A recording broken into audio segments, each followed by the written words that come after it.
Là, ce qu'on voit, c'est que dans les lycées, ça parle que de Parcoursup parce qu'on a peur.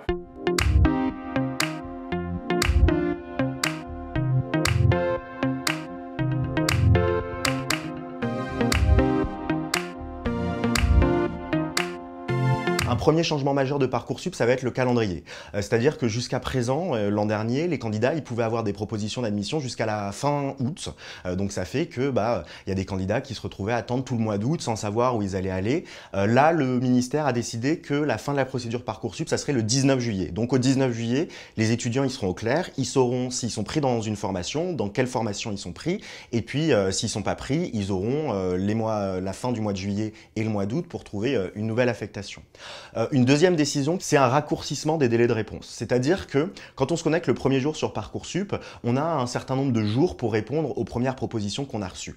Et l'ancien calendrier donnait 7 jours pendant plusieurs semaines, puis 3 jours, puis une journée. Là, l'idée de Parcoursup, c'est que ça va être d'abord dans une première phase 5 jours pour répondre, et puis ensuite dans une deuxième phase 3 jours pour répondre. Alors, la conséquence, c'est que ça va sans doute améliorer et accélérer le processus, c'est-à-dire que les candidats devront répondre plus vite, mais ça veut aussi dire qu'ils devront être beaucoup plus réactifs, parce que ça, c'est un point de Parcoursup, c'est qu'il faut à peu près se connecter tous les jours sur la plateforme pour voir si son dossier évolue, pour voir si on a une nouvelle proposition d'admission, parce que si on passe à côté d'une proposition, on perd tout et potentiellement on n'a pas de place à la rentrée. Il y a un autre changement qui a été fait par le ministère et qui, je pense, va dans le bon sens, mais qui est assez audacieux de sa part, c'est la mise en place d'un répondeur automatique. En fait, à partir de la fin du mois de juin, les candidats, ils auront peut-être potentiellement un certain nombre de propositions, mais ils auront aussi des vœux en attente. Et là, le ministère a dit, à partir du 25 juin, il sera possible de hiérarchiser, de classer ces vœux en attente, c'est-à-dire potentiellement, si on prend un exemple, on est admis en médecine, mais on a en attente une fac de droit et puis une fac de bio qu'on a envie de faire, et on pourra dire dans les vœux en attente, j'ai premièrement envie de faire bio, deuxièmement envie de faire droit, et si on reçoit une proposition à une des offres, à un des vœux qu'on a fait, il sera possible d'être affecté automatiquement. Donc les étudiants n'auront plus à se connecter tous les jours s'ils le souhaitent, c'est quelque chose de facultatif, c'est la mise en place de ce répondeur automatique.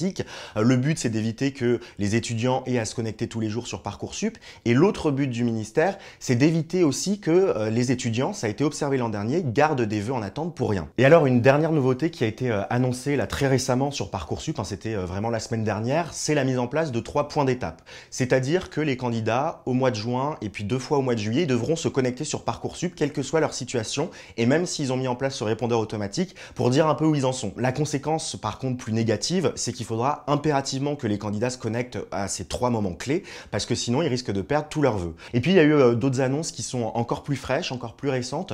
Notamment, il y avait un débat très épineux autour de la manière dont Parcoursup gérait à l'affectation dans les facs en Île-de-France.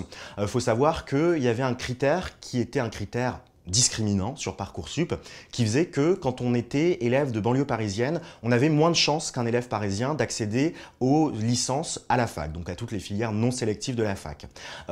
C'est quelque chose qui a été très critiqué, notamment par un sénateur qui s'appelle Laurent Lafont, et qui a remis la semaine dernière un rapport au ministère qui disait qu'il fallait mettre fin à cette discrimination des élèves de banlieue qui voulaient accéder à des formations à Paris, et lui proposer qu'en fait, toute l'Île-de-France soit une même académie, et que qu'on habite dans le 16e arrondissement, dans le 11e arrondissement ou bien dans le 93, on ait les mêmes chances d'accéder aux facs parisiennes, mais aussi d'accéder aux facs en Seine-Saint-Denis, en Essonne, etc. Bref, que finalement, toute l'Île-de-France soit une même région aux yeux de Parcoursup.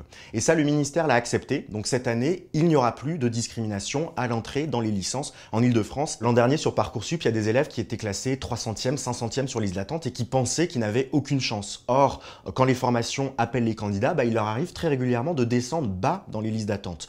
Donc, les élèves parfois n'attendaient pas jusqu'au bout, démissionnaient, voilà, donc il y a eu une grosse incertitude autour de combien de temps il faut attendre. Cette année, les candidats sauront quel était le rang du dernier candidat admis l'année précédente sur Parcoursup dans la formation. Concrètement, un candidat qui est classé 400e, s'il se rend compte que l'an dernier, le dernier admis, il était 600e, il se dit j'ai mes chances et je peux attendre. À l'inverse, s'il est classé 800e et que le dernier candidat admis était 100e, ça vaut pas le coup d'attendre.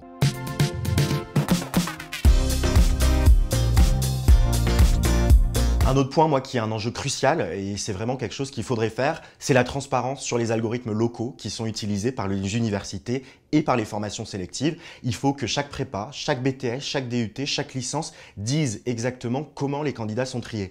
L'objectif, il est double.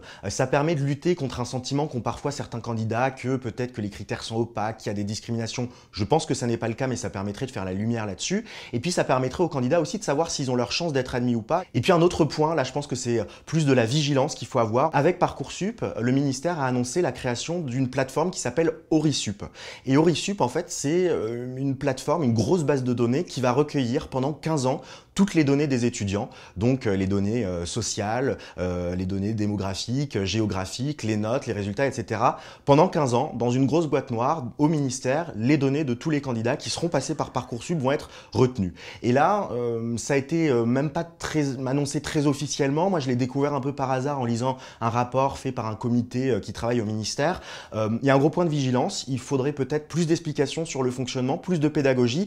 Et moi, je pense qu'aucun candidat aujourd'hui qui ne s'inscrit sur Parcoursup n'est au courant que pendant 15 ans, toutes ces données vont être stockées.